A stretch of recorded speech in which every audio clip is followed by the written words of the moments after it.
The Wespenra Papers. A Journey Through the Multiverse. The Second Level of Learning. http://wespenry.com. Genesis Paper Number 6, The Shamans of Mu, The Fallen Ones, and Corruption of Wisdom by Wespenra, Sunday, September 2, 2012, http://wespenry.com. 1. Some initial hidden history behind the continent of Mu. People have discussed the location of the continent of Mu/Lemuria since the day some started suspecting that there had been a highly developed civilization on a huge landmass that today has been swallowed by the Pacific Ocean. I am not going to spend time arguing where this lost continent was located. I am going to present a location which to me seems the most plausible. I think it's fairly safe to say that Mu stretched out all the way to the Americas in the east, and almost to East Asia in the west. When it was destroyed in a cataclysm, allegedly around 11,500 BC, it was engulfed by the ocean and sank. The water rose to a level that it swallowed almost the land all the way to the Andes in the east.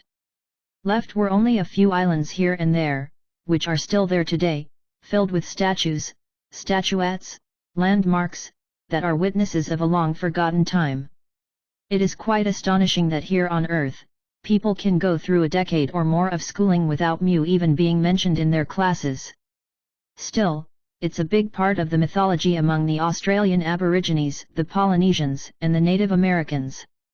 Both Atlantis and Mu have also been a big part of the occult tradition, spoken about by, among others, Madame Blavatsky and the Sleeping Prophet, Edgar Cayce. The mystic, Rudolf Steiner, whose teachings inspired the setup of the famous Waldorf school, talked about colonies of the third root race who established themselves as far east as the Easter Islands. I think that if a person really wants to know the truth, without letting themselves being biased or having preconceptions, they will find overwhelming evidence for the existence of both Mu and Atlantis. At last, now the Indian government has gone public with that they have started looking under the ocean for a lost civilization. The ruins are there all over the Pacific Ocean, and the Atlantic Ocean if they look for Atlantis. Many of them have been found, and a quick Google or YouTube search should trigger the curious mind. We can't talk about Mu without mentioning James Churchward, who is probably the most famous writer on Lemuria. During his lifetime, he wrote books and held a number of lectures on the subject. Although many researchers today discard some of Churchward's research, much of it is still held as very plausible. On his website, Mark R. Williams talks about Churchward and the continent of Mu, which Churchward called the motherland. James Churchward, in books such as The Lost Continent of Mu, 1931, wrote that the motherland stretched from the Hawaiian Islands to Fiji and from Easter Island to the Marianas. Churchward considered the Nan-modal site on Pohnpei Island one of the 7 sacred cities of Mu. Today its ruins sit on a swampy lagoon filled with mangrove trees. Rising about 30 feet in height, black volcanic stones weighing many tons are stacked crisscross like a child's frontier fort. It's one of the more enigmatic sites in the entire Pacific, yet archaeologists cannot explain how it got there. Mark R. Williams writes further about the feminine principle, which ruled in Mu. Yet most sources claim Lemurians were much more like modern humans, living in an idyllic paradise, largely agrarian with lush forests and an abundance of flowers and fruit trees. Feminine principles of sharing, cooperation, and creativity produced a society virtually free of crime, strife, and warfare. Lemurians were vegetarians and lived in harmony with nature and other creatures, and they had a highly developed psychic and telepathic senses, which were applied in practical endeavors such as horticulture. People believed in mind over matter and were adept at manifestation and other reality-creating techniques. This tradition survives, some claim, in the Polynesian concept of mana and various fire-walking ceremonies throughout the region. Williams is spot on in this section of his article, and is further backing up some of what I have said so far in my papers. The Lemurians, led by shamans and high priests/priestesses, building a Lemurian priesthood, could easily connect with the goddess universe, at least to begin with, until their colonies were infiltrated, and the man-dominated principle started taking over again. I think Williams is also correct when he talks about the destruction of Mu in his great article. He says that scientists disapprove of the idea that a whole continent can sink under the ocean, like Mu did. Still, this catastrophic event, or series of events, actually, which seem to have started already around 35,000 BC, according to some studies is widely supported by mythology in the Pacific region of the world, from Australia all the way to the Hopis in Arizona. A Hopi Indian legend says, "Many people and strange creatures succumbed in the disaster, but some fled underground, while others set off across the ocean on reed rafts, using the islands, sticking up over the surface of the ocean, as stepping stones." These tales are told by many cultures in the widespread area of the Pacific, each one seemingly independent from the other. An esoteric group which is mentioning Lemuria quite a lot in their teachings is the Rosicrucian order, particularly the San Jose Lodge. They say that the destruction of Mu started with volcanic eruptions, earthquakes, and the collapse of subterranean gas belts. Magnetic waves began to move around the globe, which made the continent sink. It didn't happen from one minute to another, and fortunately there were those who were proactive and hid much of its wisdom inside crystals, and likely in the crystal skulls that have been found in the area and are said by some have belonged to the Aztecs and the Mayans, which would be post-Lemuria. Interestingly enough, like Williams points out, America's oldest human artifacts have been found on Santa Rosa Island off Santa Barbara, dated around 25,000 BC, which corresponds pretty well with when the continent of Mu was still existing. Mu eventually, just like Atlantis, sank into the ocean in the deluge. 2. The religion of Mu. David Icke says in his book, Children of the Matrix, that in both the Lemurian and Atlantean societies they worshipped the mother goddess, the serpent goddess, and her serpent son, Ea/Enki, often represented by a bull. Ea, however, is not the only god who is represented by a bull, which is also the symbol for the constellation of Taurus, in which the Pleiades is located. It is known, and has been mentioned in many places, that Ea spent quite some time in the Pleiades, and this may very well be the reason why he is sometimes connected with bulls. Otherwise, here on Earth, the bull is a Pleiadian symbol. Not only was the mother goddess religion practiced almost everywhere during the Lemurian era, but was then spread further west to today's Asia Minor and Europe, which is now Turkey, Greece, Cyprus, and Crete. There, temples were built to praise the Queen of the Stars. The most famous is the Temple of Artemis at Ephesus in Turkey, one of the world's 7 wonders. Looking at the structure of this temple, we can clearly see that humans, no matter how skilled they may have been and however hard they worked, they would never be able to build with such precision. This was a temple constructed by the gods, who had the proper technology. That's quite a safe observation. At that time there was a secret society in existence, built in the ordinary Syrian hierarchical structure, away from the Aryan principle of non-hierarchy. This society was called the Sisterhood of Daughters, dedicated in worship of the goddess Hecate. Interestingly enough, at that time, dogs were sacred animals, sacrificed to Hecate. Dogs are of course symbolically connected to Sirius, and by sacrificing these animals to the Queen of the Stars, the Syrian overlords sarcastically paid tribute to the goddess, whom they once served but now despised. Hecate was truly another name for the mother goddess, often also served by eunuchs, men who castrated themselves in a distorted form of worship of the goddess. As we've mentioned earlier, in Orion, when presented before the court of the goddess, men address themselves as females in order to connect to the universal energy that is eminent in the presence of the goddess. Here on Earth, this ritual became distorted and misinterpreted, leading to that men castrated themselves to get closer to the divine feminine. Of course, castration didn't make any difference in that respect. In Mu, however, the shamans, high priests/priestesses, and the rest of the tribes, lived fairly isolated from influence by the Syrians and Ea, the Aryan prince.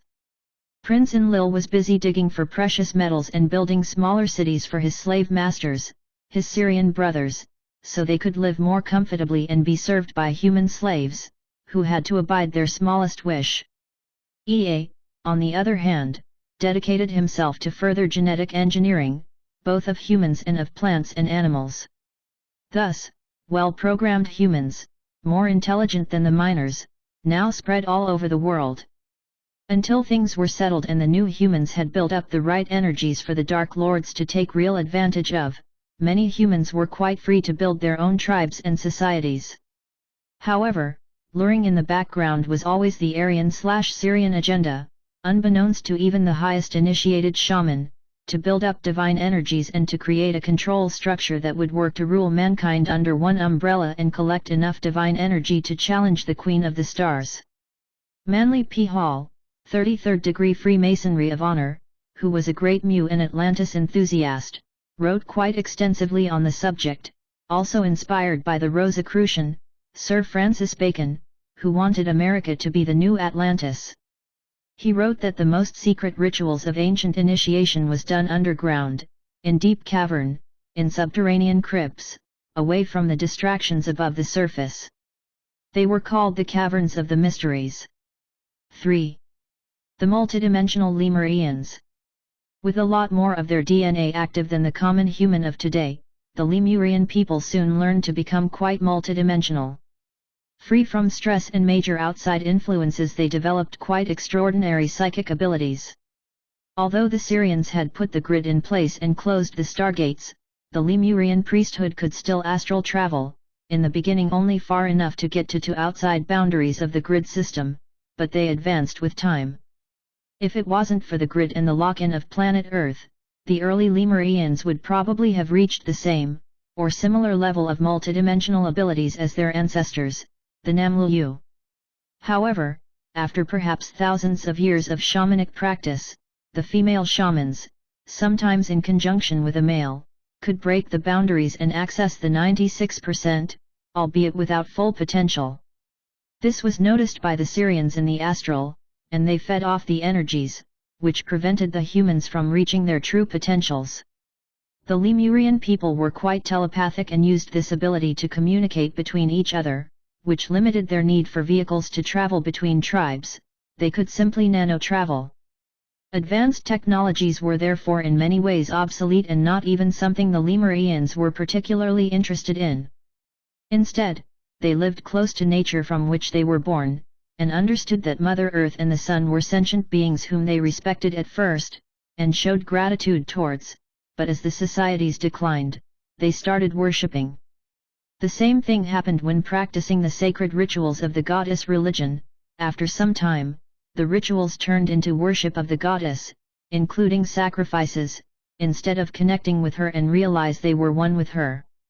This decline created a disconnection with both the elements and the sun herself, and their psychic and multidimensional abilities diminished with time. This process, however, had outside influences, as we shall see. Like Churchward said in The Children of Mu, from the back cover of one of the editions, they were primarily socially a vegetarian, agricultural, outdoor, organic culture that worked in harmony with nature and the land, having little use for scientific technology. Furthermore, he says that there were about 63 million people living in Mu at the time of the cataclysm. For a very long time they lived in a society of relative equality. The shamans, although having more psychic powers due to their training in the sacred rituals and their bloodline, did not use it to control others, but for the survival of the tribe. Therefore, everybody had what they needed in form of food, clothing, and other life necessities. There were no wars or conflicts that went out of hand. If there were disputes, they were resolved within the tribe, where everyone's opinion and version of the conflict was heard, and they could discuss and resolve any conflict that could potentially be long-lasting. The fact that they lived lives relatively free from negative stress, rich on love and understanding, they could live for several hundred years. However, their DNA was differently engineered than on today's humans, which was most possibly the main factor to their long lives. 4. The citizens of Mu, great healers in harmony with Mother Earth. Living in almost perfect harmony with Mother Nature, the people of Mu knew how to heal their bodies by using the living library. Just like wild animals don't hesitate which plants, herbs, and berries they can eat and which ones are poisonous to them, neither did the Lemurians. Their shamans and other sensitive members of the tribe soon learned how to use the library to enhance their health and to cure the ill. They even used psychedelic mushrooms, hashish and marijuana plants to get high and move to other dimensions. Shamans used them all the time. They were planted, and still are, for the purpose of enhancing our consciousness, but in today's world, the governments have been quick to outlaw everything that will make you multidimensional, if used modestly, while the global elite use these substances all the time. If a person was depressed, disconnected from the sub-quantum world, or had a serious disease, the tribe dug a hole in the ground and buried the person up to their chin and let them sit there for a few days, feeding them water, and herbs and vegetables, if the person still wanted to eat. After a few days in direct connection with the healing powers of Mother Earth, the sick person usually got much better, often even cured. In Mu, the coastal regions were quite heavily populated, because they loved the ocean and the animals who lived in it. The Lemurians were vegetarians and didn't eat meat at all, so the animals, either on land or in the waters, did not feel threatened by their energies.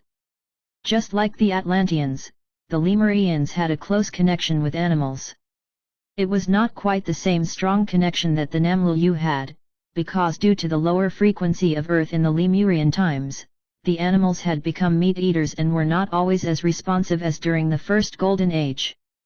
Still, the Lemurians had built into their DNA to protect the animals, and that was a heritage from the Namlulu. One could see man and ocean animal playing together in the water, people riding dolphins, sometimes even whales and orcas. But the connection between man and dolphin was not only play, they worked together and communicated on a telepathic level. Interestingly enough, when we watch dolphins today, we may notice that they are trying all they can to communicate with us, but we've lost the ability, and they never accepted that. They still attempt to open that kind of communication. Dolphins are much more multidimensional than humans are in today's world, and so are the whales. They are holding the frequency of the planet. Sadly enough, although the frequency of Earth is increasing today, partly due to an increased level of gamma rays hitting the Earth, dolphins float up dead on the beaches. This is a mystery to biologists, but not so much to the metaphysicist. Dolphins are one with Mother Earth, and when she gets destroyed, her helpers, dolphins, whales, and others, won't stay. They will leave the planet and travel through the dimensions to a reality which would much better match their energies, accommodate them, and appreciate their service. In Mu, dolphins love to help humans with tasks and carry things on their backs. They knew the humans wouldn't hurt them, and they knew that by their presence they raised the vibration of the humans they interacted with. This is still true today. 5. Aryan symbolism in Mu. Another thing which is pretty interesting is the symbolism of the Lemurians. It shows that they were definitely practicing the mother goddess religion.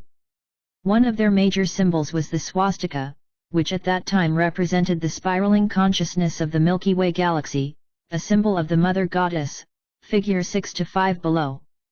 In the middle of this symbol is the womb of the mother, with lightning, symbolizing creation of consciousness, spreading out across the galaxy. The particular symbol shown here is taken from James Churchward's research, a symbol he found on one of the hidden tablets. In figure 6 to 6, below, we have the 12 around 1 pattern, which is also a symbol of the goddess, something the reader may recall from the metaphysics papers. Namely, the number 12 represents the 12 universes in a pond, and the 1, number 13, is the number of the mother goddess, the prime creator, and the goddess universe. The Crystal Link website has some additional interpretation as of what the 12 around 1 pattern is. Creation begins as vibrating sounds, lights and colors emanating from a pulsating orb we refer to as consciousness or source. 12 spiraling cones, horns, tones, harmonics, burst forth forming a circle around the source consciousness, connecting with it and each other to create endless grid programs of experience following a geometric blueprint we call sacred geometry.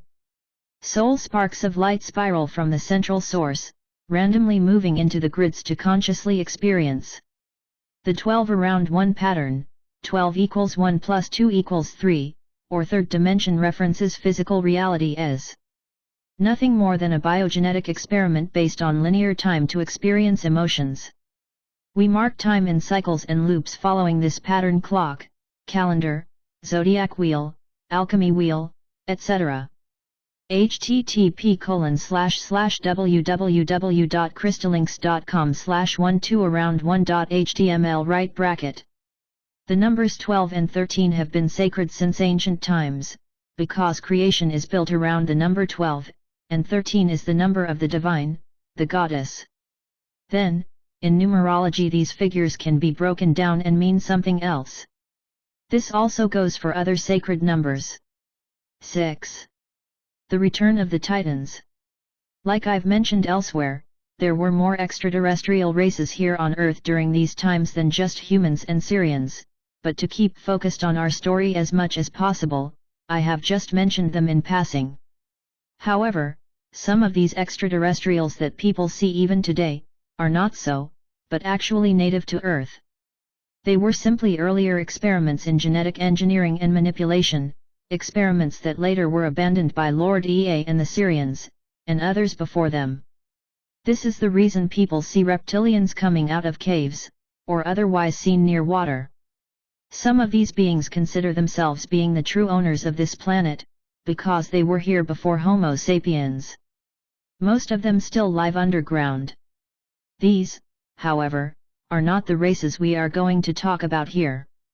Over the many millennia existed, much was happening behind the scenes, unbeknownst to the Lemurians, who lived their own lives for a long time period.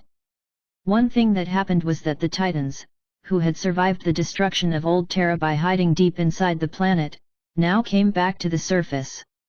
They must have had for long studied the Lemurians by nano-traveling, today we call it remote viewing, and saw that they were practicing the religion of the Mother Goddess, and the Titans felt they wanted to be part of that society. The first meeting between the humans and the Titans, the latter large in stature, must have been a shock to the humans. Some of the Titans could be very tall. However, when the humans understood that the giants came in peace and they could telepathically communicate with humans, they were welcomed into the tribes. During many thousands of years, the Titans helped the humans gain more real knowledge and enhanced their abilities to connect with the 96%, bypassing the grid. This could be done by locating the holes in the grid and disappear through them and into the goddess universe while still staying grounded in their bodies here on Earth. They also learned how to bypass the Syrian monitoring system so that those who watched their progress could not detect them. So, in all, with help from the Titans, who unfortunately were now very few in numbers, some Lemurian tribes learned how to become truly multidimensional and how to travel through the dimensions and into the 96%. These tribes flourished and prospered in ways that have not been experienced since then. While interacting with the Titans, some shamans, high priests and high priestesses, and even some regular men and women of the tribes, learned that they were older souls, and not created by Ea. They were trapped Titans and Namlu, who had still been around in spirit when the Syrians locked the planet in and created the entrapment system. These souls were detected and captured by the Syrians, using technology to do so, and threw them into their recycle system together with the less advanced souls, and those of the fire. Of course, both the Titan and the Namlu souls, the older ones, were also of the fire. The Titans, however, at this time did not tell them about the amnesia trap and the true mechanism of how souls are recycled, afraid of the consequences of doing so. Although the Lemurians quickly increased their numbers to eventually reach around 63 million souls, the planet was still not populated enough to be a problem to control for the Syrians when using their technology. Now, when the planet has reached 7 billion people and the grid is full of holes, the Dark Lords have lost their tight control and it's possible to escape from this trap, which will be discussed later, but at the time of Mu, this was very difficult. Although there were holes in the grid already then, a soul of a dying body could be detected with electronic devices set up outside and on the planet, and the soul was being prepared to be recycled. If the Titans would have told the humans at that time, it could have created a riot, followed by a devastating war one humans couldn't win. Afterwards, even tighter security measures would have had to be taken by the overlords. The Titans most certainly wanted to avoid a warlike conflict, knowing the Syrians, and from have had the horrific experiences with them in ancient days when Old Terra was destroyed. The Titans arrived in the later part of the Lemurian era, but a growing area of Mu took on their teachings and started practicing the religion of the Mother Goddess, quite similar to how it is done in the Aryan Empire. However, Mu was a huge continent, and although it could be looked at as one huge country without boundaries, it still had its tribes, who developed individually. Also, tribes from Mu traveled by boat to the American continent in the east and the Asian continent in the west. Therefore, not everybody had the chance to take part of the teachings of the Titans, and this showed to be devastating for the whole Mu civilization. If further interference hadn't happened, things may have turned out differently, but there was simply not enough time and the Titans were too few to be able to create an impact across the entire Mu continent. It was like hanging on to the last straw, but hope is the last thing that leaves us, the saying goes. It's probably not different with the beings from the stars. There were other giants who had a great influence on the Mu cultures in other parts of the massive continent, and these influences were not always in the best interest of the tribes. This time, the perpetrators were not only the Syrians.